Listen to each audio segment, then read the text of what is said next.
How are you doing today? We are One Impact, building real love together. We're about to dive into something truly special. What it takes to build a love that's not just exciting, but profound, lasting, and, well, real. We're going to forget about luck, forget about timing for a minute. We're talking about the conscious habits that create the kind of connection we're all deep down searching for. So glad you're here. Let's get started. So let's just start with the biggest question of all, right? In a world that's just full of these fleeting attractions and temporary sparks, what is it that actually makes love real? What's the real difference between a love that feels good for a moment and a love that's actually good for a lifetime? It's a question I think we all wrestle with, and today we are going to find the answers together. Okay, let's get right into it. The source material draws a really powerful line in the sand here. On one side, you've got what we so often mistake for love, that intense, sometimes intoxicating spark of chemistry.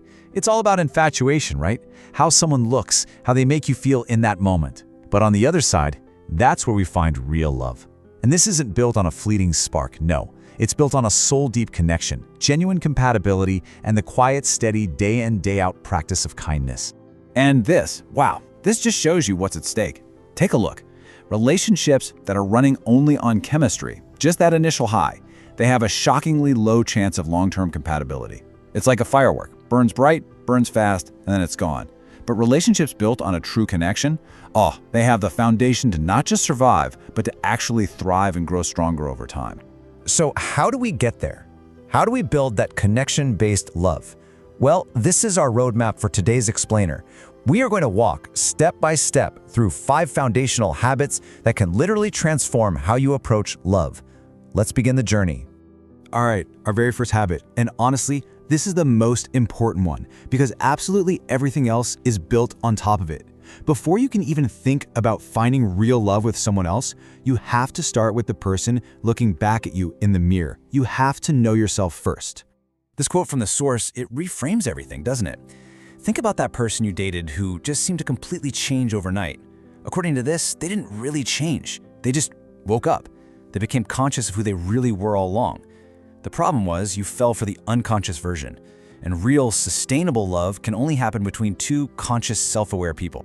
So here's the bottom line. We have got to stop sending our representative out on dates. You know who I'm talking about, right?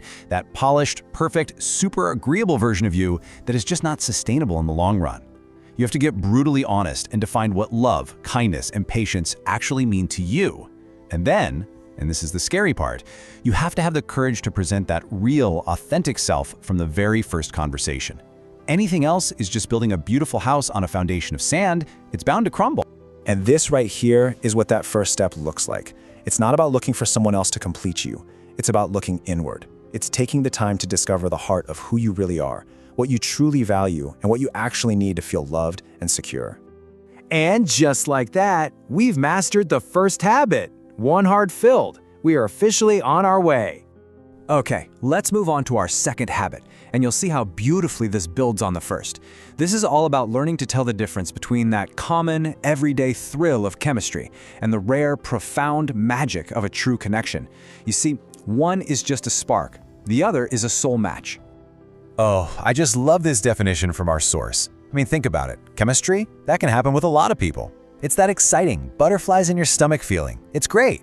But a connection, a real connection, is your spirit, your very soul, recognizing its counterpart in another person. It's so much deeper, and as the quote says, it is incredibly rare. This table just breaks it down perfectly. Chemistry is that exciting spark, and it can happen pretty often. It's fun, but let's be honest, it's usually surface level. Connection, on the other hand, is a soul match. It doesn't always feel exciting. A lot of the time, it feels comfortable, like coming home. And it happens rarely because it's not just about having fun, it's about your life paths and your deeper purposes actually aligning. And there it is. Our second heart is now filled. You've learned to know yourself, and now you're learning to recognize what a real, true connection actually feels like. We're making real progress here. Okay, this next habit, this is where the real, deep growth begins. It's about daring to be vulnerable. And listen, we all build walls to protect ourselves from past hurts. That's just human. But as the source reminds us, the very same wall that protects you is the same wall that blocks your blessings.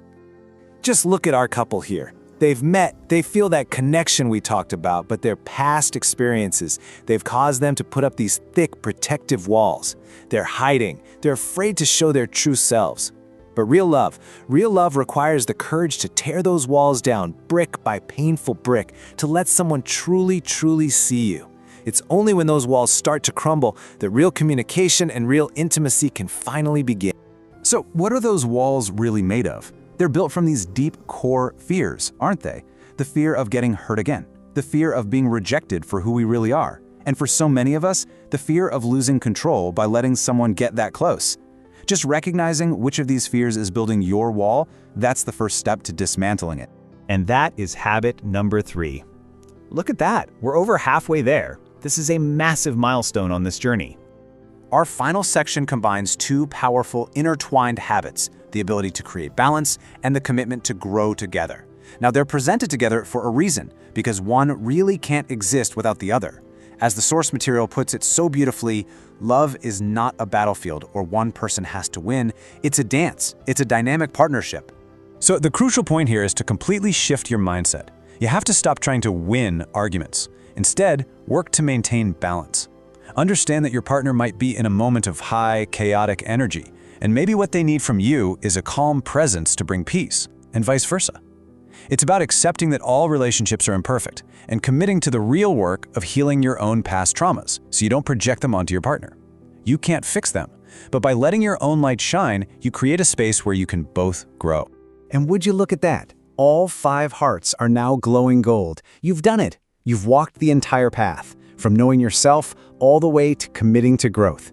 You now hold the 5 foundational keys to building real, lasting love. So now, let's bring it all home. What does this actually look like in real life? How do these 5 habits come together to create your 2026 love transformation? This, my friends, is where the story truly begins.